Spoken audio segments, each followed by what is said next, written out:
আসসালামু আলাইকুম।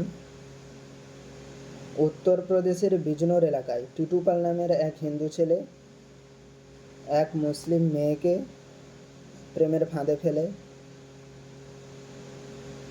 এরপর তাকে অ্যাক্সিডেটিভ ড্রাগ দেয়, যেটা তার বাড়ির আত্মীয় স্বজনকে খাইয়ে দেয়।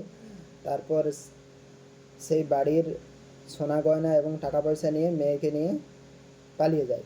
গিয়ে একটা ব্যাঙ্কোয়েটে যায়, আর সেখানে গিয়ে তার বন্ধুবান্ধব মিলে তাকে গ্যাং রেপ করে। এই ঘৃণ্য অপরাধের জন্য টিটু পালের এক অবিলম্বে চরম শাস্তি দাবি করছি।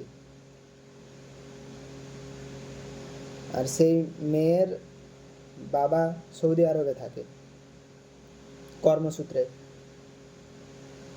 তো এই ঘৃণ্য অপরাধের জন্য আমি চরম থেকে চরম শাস্তি অবিলম্বে দাবি করছি। মহিলাদের উপর এই ধরনের অত্যাচার বিন্দু মাত্র সহ্য করা উচিত নয়। সেই সঙ্গে সঙ্গে আমি সমস্ত মেয়েদের গার্জেনদেরকে বলবো, তারা যেন তাদের মেয়েদেরকে অনেক লক্ষ্য নজর করে রাখে। তাদেরকে একা যেন বাইরে এমনভাবে বের হতে না দেয় যে তাদেরকে বিপদে পড়তে হতে পারে। বরং যখন মেয়েরা কোথাও বাইরে যাবে, তার গার্জেনরা যেন তাদের সঙ্গে যতটা বেশি সম্ভব তাদেরকে সঙ্গে করে নিয়ে যেতে পারে তার চেষ্টা করতে হবে।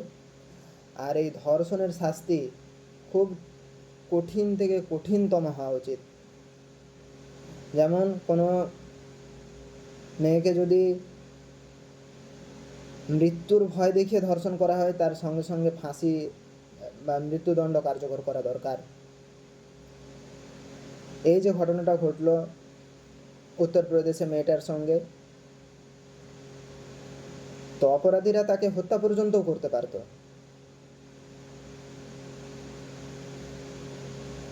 আমাদের দেশের সরকার এমনই যে এখন তো তারা ধর্ষকদেরকেও ফুলের মালা দিয়ে সে সম্বর্ধনা জানায়।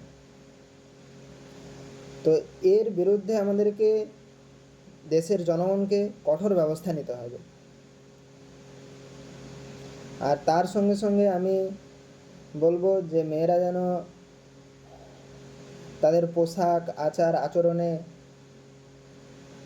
যথেষ্ট শালীনতা অবলম্বন করে, পর্দার মধ্যে থাকে। মেয়েদের গার্জেনদের উচিত নিজের পরিবারস্থ মহিলাদেরকে পর্দার মধ্যে রাখা। কোথাও গেলে, দূরবর্তী জার্নি করলে তার সঙ্গে যাওয়া, যাতে করে কখনো তাদেরকে এরকম বিপদের মুখে পড়তে না হয়। আর সব সময় নজরে রাখতে হবে যে বাড়ির মেয়েরা বা নিজের প্রতিবেশী মেয়েরা তারা যেন অন্য কোনো অপরিচিত ছেলেদের সঙ্গে অবৈধ সম্পর্কে লিপ্ত না হয়ে যায়। না হলে এর চেয়েও আরও ভয়ানক ঘটনা ঘটার সম্ভাবনা থাকে। আর ধর্ষণ, রেপ, যে কোনো ধরনের যৌন হয়রানি, হ্যারাসমেন্ট, এগুলোর কঠোর থেকে কঠোর শাস্তি হওয়া দরকার।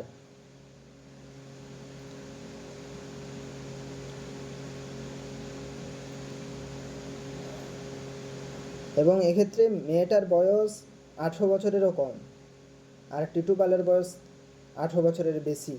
তো একজন মাইনর মেয়েকে এইভাবে অন্যায় অত্যাচার করা, এর শাস্তি কত কঠোর হওয়া উচিত।